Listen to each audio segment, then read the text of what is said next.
નમસ્તે મિત્રો, Pallavi Harshvardhan નંદાની સાયકાટ્રિક social worker મિત્રો. આજે વળી અહીંયા ઝુકાવી દીધું છે. જે રૂમ ઠંડો હોય ને ત્યાં જ બેસવાનું મન થાય. જો કે આ બહુ હજી ઠર્યો નથી, પણ તોય મિત્રો આજે બે વિષય હતા, બે વાત છે. એક તો મારે ગીત ગાવાનું મન થઈ ગયું છે, એકદમ આવ્યું છે મગજમાં. અને બીજું એક વિષય મને સૂઝ્યો છે, એક વિચાર આવ્યો છે મિત્રો. શેના ઉપરથી કહું છું, એ પાત્રતા. પાત્રતા એટલે આપણે એને એલિજિબિલિટી ને એવું બધુંનો અર્થ છે. આપણે અહીંયા જે વાત કરવાના છે ને, યોગ્યતા, વર્ધીનેસ. કોઈ પણ વસ્તુ મેળવવા કે પદાર્થ મેળવવા કેટલી યોગ્યતા છે, એને પ્રાપ્ત કરવાને કેટલા એ વ્યક્તિ અધિકારી છે. કોઈ પણ વસ્તુ માટે, કે કોઈ પણ આગળ કહું છું કઈ કઈ વસ્તુ માટે. તો એના ઉપરથી મને વિચાર આવ્યો કે વસ્તુ મેળવવા માટે યોગ્ય થવું, વસ્તુ મેળવવા માટે યોગ્ય હોવું, અને વસ્તુ આપવા માટે યોગ્ય વ્યક્તિ શોધવી, પાત્રને શોધવું. આ બધી વાતો આની સાથે વણાયેલી છે મિત્રો.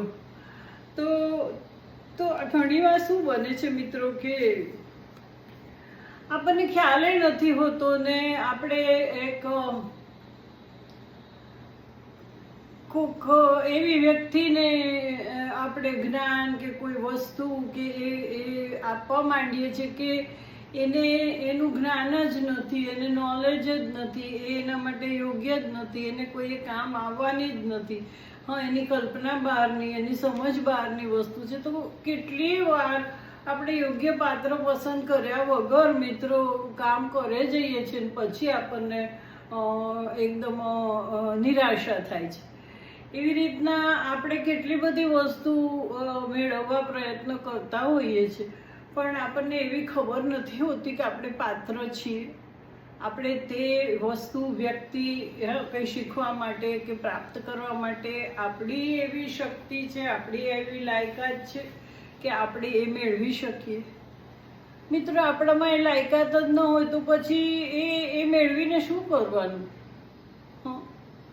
હું તમને જુદા જુદા દાખલા આપું. આમાં પાત્રતા ઘણી બધી, એલિજિબિલિટી, લાયકાત, કેળવણીમાં, એડમિશનમાં, નોકરીમાં, એની હું તો એ વાત નથી. હું એ વાત કરવા માંગુ છું કે વર્થ, કેટલા વર્ધીનેસ, કેટલા યોગ્ય હોઈ શકે, કેટલા યોગ્ય બનવું અને કેટલા યોગ્ય પસંદ કરવું. તો મિત્રો જ્ઞાન માટે કે આપણે કોઈ પણ જ્ઞાન મેળવવું છે તો એના માટેની થોડીક તો આપણી તૈયારી, થોડીક તો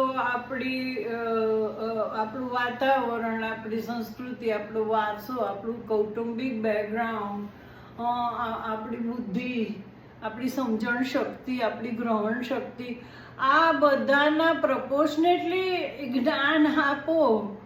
જ્ઞાન મેળવવા આપણે યોગ્ય હોઈએ તો લેવું, અને સામેની વ્યક્તિ એવી યોગ્ય હોય તો આપવું, નહીં તો અર્થ જ નથી ને. જો આપણે કોઈ વસ્તુ સમજી શકવાના નથી. મને એક દાખલો આપું છું. દાખલા તરીકે મને આજે કોઈ કે આ પ્લેન કેવી રીતે ઉડાડાય, પાયલોટની સીટ ઉપર બેસાડીને બધું સમજાવે તો થિયરેટિકલ સમજાવવું પડે, પણ મારી પાત્રતા એવી નથી.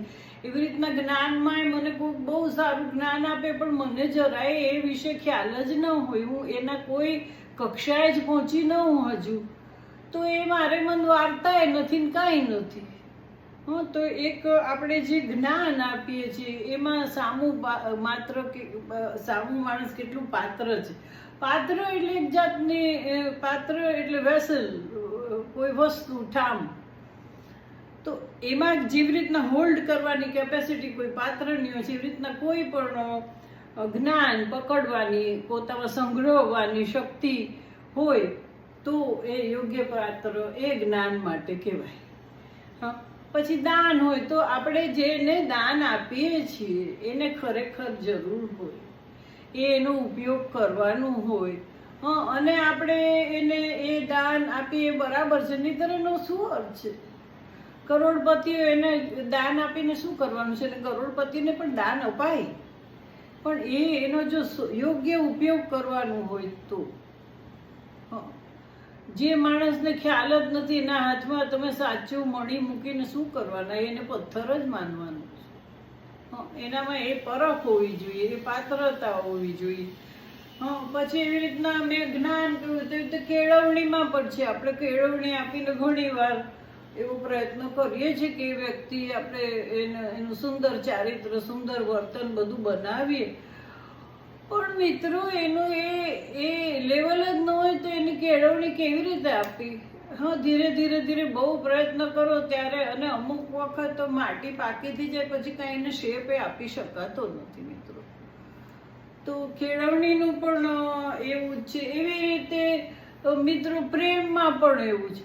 આપણે કંઈ સમજ્યા વગર સામેની વ્યક્તિને ભરપૂર પ્રેમ આપ્યા જ કરીએ, પણ એનું એ પાત્ર જ ન હોય, એને તમારો પ્રેમ જોતો જ ન હોય, એ તમારા પ્રેમને લાયક જ ન હોય, એને તમારા પ્રેમની સમજણ જ ન હોય, એને તમારા પ્રેમની કોઈ કદર જ ન હોય, તો શું એને મહત્વ આપ કરવાનો અર્થ છે?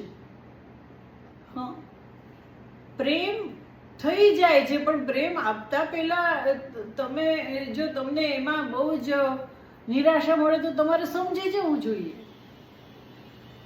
એવી રીતે પ્રેમ મેળવવાની પણ આપણામાં પાત્રતા હોવી જોઈએ. આપણી ઓનેસ્ટી, આપણી નિખાલસતા, એ બધું જોઈને સામેનો માણસ આપણને પ્રેમ આપવા તત્પર થાય છે. બે પક્ષે છે.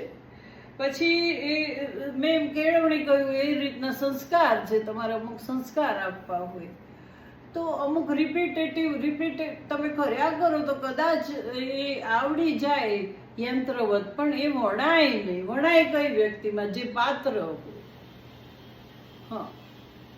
એ ખીલી ઉઠે, દીપી ઉઠે, એ બીજાના દિલમાં પણ અજવાળું કરે, એને જે કાંઈ જ્ઞાન હોય એનું.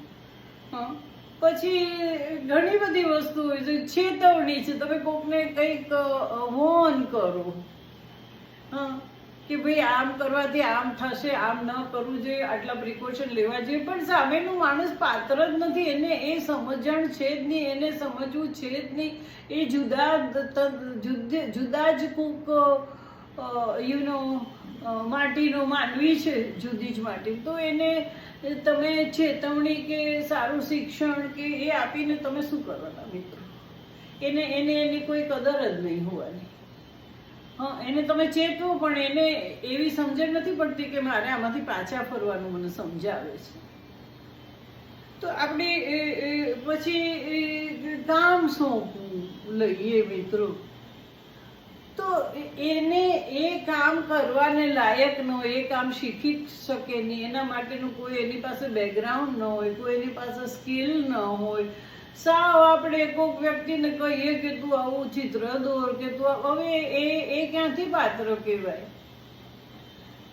જે પાત્રને ઘણી વાર ઘડીને એની પાછળ મહેનત કરીને યંત્રવત એને અમુક શિક્ષણ, અમુક નોલેજ, અમુક કેળવણી, અમુક સંસ્કાર અમુક આપી શકાય છે, પણ એને આત્મસાત ન થાય. એ પાત્ર હોવું જોઈએ.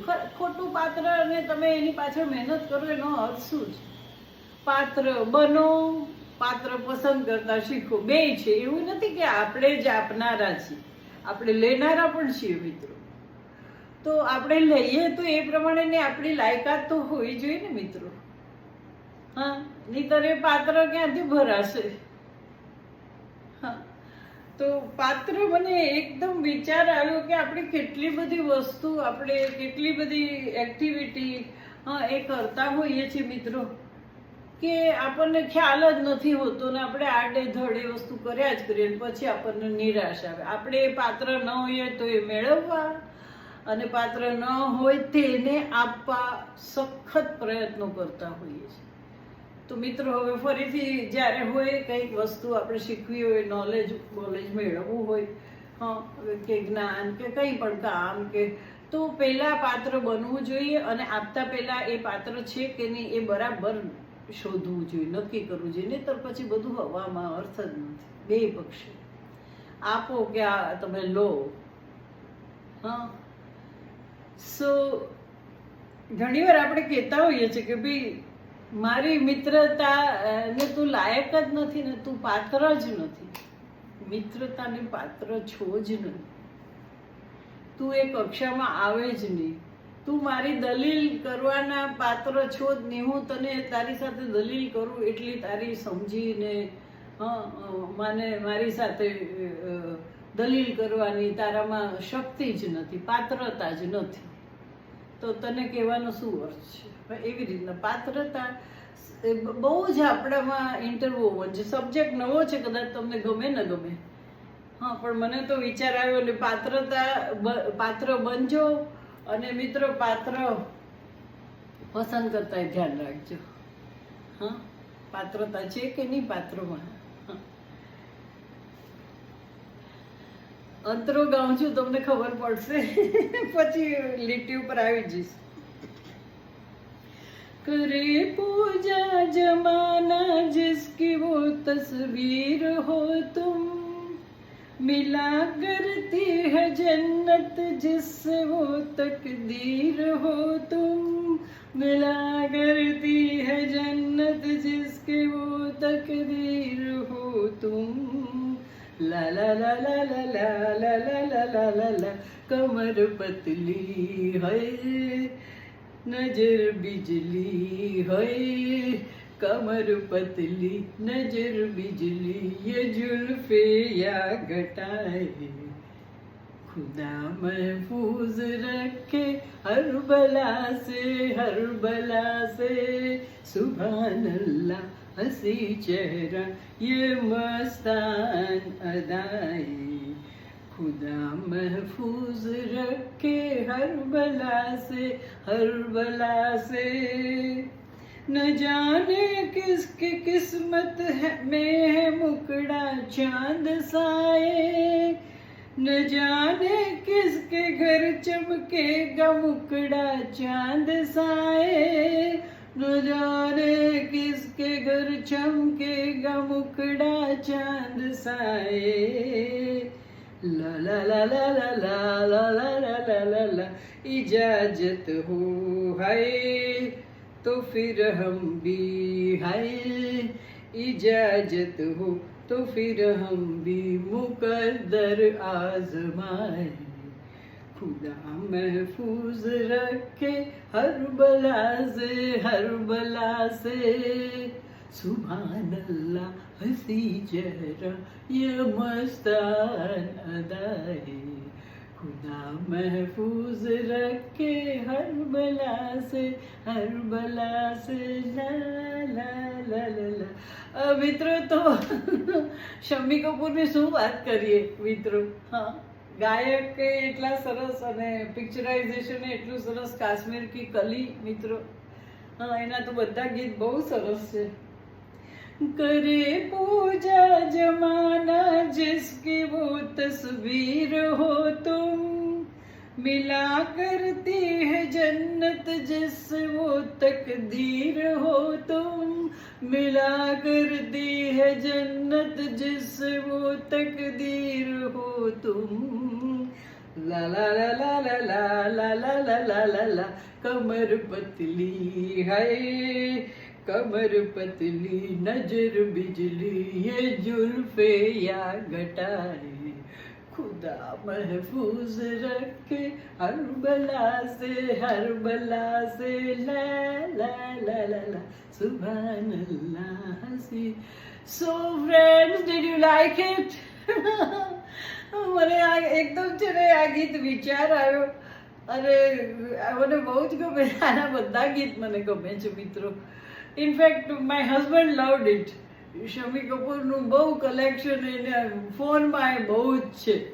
હા, અમુક આમાં એવું છે કે મ્યુઝિકમાં તમને જે ગમતું હોય ને, અમારા ફોનમાં જુઓ બીટલ્સ, પછી બોની એમ, પછી પેલા કોણ ભૂલી ગઈ, પેલા આફ્રિકન બ્રાઝિલ ને બધા ગીત હતા. હા, એ નામ કેમ ભૂલી જશે. એ હોય પછી આ શમ્મી કપૂર, હા, પછી ઓલ બધા જે ગમતા હોય ને એ બધા એટલું બધું સરસ કલેક્શન, એટલા ઇન્સ્ટ્રુમેન્ટલ. હા, એસ ઓફ બેઝ બહુ સરસ છે.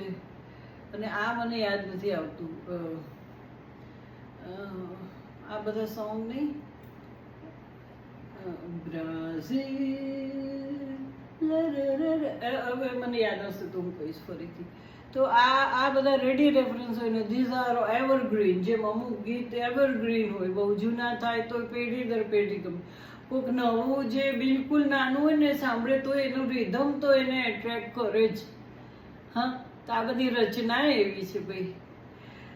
So you can see the impact of heat, friend. તમે જોઈ શકો છો ઉપર ફેન, અહીંયા એસી, પણ કાંઈ જ અસર થતી નથી. ઓર ઇટ માઇટ બી દિયા તલે અંધેરા, થોડુંક ઉપર છે ને, આઈ ડોન્ટ નો. સો મિત્રો, મિડ વીક, બુધવાર છે હજી તો, જો કે આજે. So friends, lord Shankar blesses. હા, આપણી રક્ષા કરે ને. તમારા બધાનો ખૂબ ખૂબ આભાર મિત્રો.